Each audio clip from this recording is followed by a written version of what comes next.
तो आज हम बात करेंगे how to prepare for an interview. Interview की तैयारी हम कैसे करें। First of all congratulation for making it to interview stage. अब इंटरव्यू की तैयारी एक्चुअल में आप लाइफ लॉन्ग ही करते रहते हैं, बट अभी जब आपका इंटरव्यू है तो आपको थोड़ा सा स्पेसिफिक होना पड़ेगा। और after your means exam and means result time कम बचता है, तो उस समय हम इंटरव्यू की तैयारी कैसे करें, इसमें मैं कुछ इंपॉर्टेंट चीज़ों के बारे में बताऊंगा जो हमें ध्यान रखना चाहिए।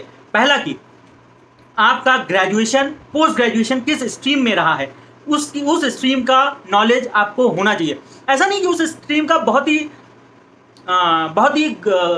डेंस नॉलेज होना चाहिए, बट आपको फंडामेंटल बेसिक कॉन्सेप्ट्स आने चाहिए, क्योंकि टाइम कम रहता है रिवीजन के लिए। तो आपसे ऐसी अपेक्षा भी नहीं की जाती कि बहुत टेक्निकल कॉन्सेप्ट आपको आए, बट हाँ आपको बेसिक कॉन्सेप्ट्स अपने ग्रेजुएशन एंड अगर पोस्ट ग्रेजुएशन किए हैं उसका आना ही चाहिए। स्पेशली इंटरव्यू में बहुत बार पूछ लिया जाता है कि एक टेल 1 और 2 ऑफ योर फेवरेट सब्जेक्ट। तो किसी एक और 2 सब्जेक्ट में बहुत अच्छा कमांड होना चाहिए, तो जिसे कहते हैं jack of all trade and good in one subject. तो ये रहा आपके मतलब एकेडमिक्स से रिलेटेड। और अगर आपने कोई प्रोजेक्ट किया है, कोई पेपर प्रेजेंटेशन किया है और कुछ अदर अचीवमेंट है, तो उसके बारे में आपको अच्छी नॉलेज होना चाहिए। आप अपना वो कॉन्सेप्ट ग्रेजुएशन पोस्ट ग्रेजुएशन का सब्जेक्ट्स बेसिक कॉन्सेप्ट ब्रशअप कर लीजिए एंड प्रोजेक्ट्स और research paper which you have done. So this was one aspect. Second aspect is your detailed application form और your interest, hobbies, what you have done and from where you hail from etcetera. आप जिस शहर से आते हैं उस शहर के बारे में आपको पता होना चाहिए। आप जिस शहर से अपना ग्रेजुएशन किए हैं, पोस्ट ग्रेजुएशन किए हैं, वहाँ की नॉलेज होनी चाहिए। बेसिकली आपको अवेयर होना चाहिए कि आपके सराउंडिंग में हो क्या रहा है, आप जहाँ रहे हैं उसके बारे में आपको नॉलेज है कि नहीं है। अदरवाइज ये होता है कि you are just complete bookworm. Being a bookworm is not bad, but along with bookworm we should be all rounder, कि आपको और चीज़ों की नॉलेज है कि नहीं, अपने शहर के बारे में, अपने देश के बारे में, अपने प्रदेश के बारे में। तो इंटरव्यू के समय अगर आप जा रहे हैं तो स्पेशली जिस शहर में आप रहते हैं, जैसे जहाँ आपका जन्म हुआ है, आपके नाम का मतलब क्या है, आपकी हॉबीज क्या है, इंटरेस्ट क्या है, वो सब पता होना चाहिए। तो पहला चीज हम लोगों ने डिस्कस किया एकेडमिक्स।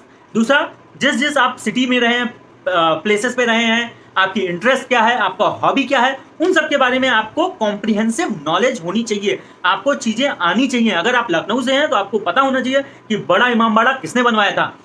अगर आप दिल्ली से हैं तो पता होना चाहिए रेड फोर्ट किसने बनवाया था, इंडिया की कैपिटल दिल्ली कब शिफ्ट हुई। अगर आप कोलकाता से हैं तो आपको पता होना चाहिए कोलकाता के बारे में। तो ये सब चीजें आपको पता होना चाहिए। इसके अलावा ये 2 चीज हो गई। इसके अलावा third and most important thing is आपको current affairs and general knowledge के बारे में पता होना चाहिए कि क्या देश दुनिया में चल रहा है, क्या सोसाइटी में चल रहा है, क्या रिसेंट डेवलपमेंट हुआ है, specially development related to your area. For example, अगर आप लेट्स से केमिकल के स्टूडेंट है तो आपको पता होना चाहिए रिसेंट डेवलपमेंट केमिकल इंजीनियरिंग में क्या क्या हुआ है। अगर आप लेट्स से इलेक्ट्रॉनिक्स के स्टूडेंट है तो आपको पता होना चाहिए कि रिसेंट डेवलपमेंट्स इलेक्ट्रॉनिक्स में क्या क्या हुआ है। Fourth and one of the most important thing is जिस चीज का आप इंटरव्यू देने जा रहे हैं, चाहे प्राइवेट चाहे गवर्नमेंट का, लेट्स से आप इन्फोसिस का देने जा रहे हैं तो आपको इन्फोसिस के बारे में इन एंड आउट मालूम होना चाहिए। आप किसी बैंक का देने जा रहे हैं, let's say state bank of India का देने जा रहे हैं, तो आप उसकी बैलेंस शीट देखिए। आप बैंक का देने जा रहे हैं तो आपको इकोनॉमिक्स का बेसिक्स आना चाहिए, बैंकिंग अवेयरनेस आनी चाहिए, बैंक्स में क्या रिसेंट पास्ट 6 मंथ में हुआ है वो आना चाहिए। अगर आप लेट्स से सिविल सर्विसेज का देने जा रहे हैं तो आपको पता होनी चाहिए कितने तरीके की जॉब्स हैं सिविल सर्विसेज में, roles and responsibility of a DC, ये सब बेसिक चीज आपको पता होना चाहिए। आप पॉलिटेक्निक का इंटरव्यू देने जा रहे हैं, आपको पता होना चाहिए under which ministry does polytechnic comes, when was polytechnic form, how many polytechnics are there in a state. तो ये बेसिक इन्फॉर्मेशन उस ऑर्गेनाइजेशन के बारे में आपको पता होनी चाहिए जहां आप इंटरव्यू देने जा रहे हैं। तो अगर मैं समराइज करूं तो हम लोगों ने क्या क्या डिस्कस किया। आपको अपना एकेडमिक्स की बेसिक नॉलेज होनी चाहिए। इसके बाद आपको अपने शहर, अपने बारे में, अपनी इंटरेस्ट, अपना हॉबीज आपको पता होना चाहिए। जो भी आपने डिटेल्ड एप्लीकेशन फॉर्म में भरा है वो सब आपको इन एंड आउट आना ही चाहिए। इसके बाद जिस भी आप डिस्ट्रिक्ट से हेल कर, जिस भी आप ऑर्गेनाइजेशन में इंटरव्यू देने जा रहे हैं उसकी नॉलेज आपको अच्छे से होनी चाहिए।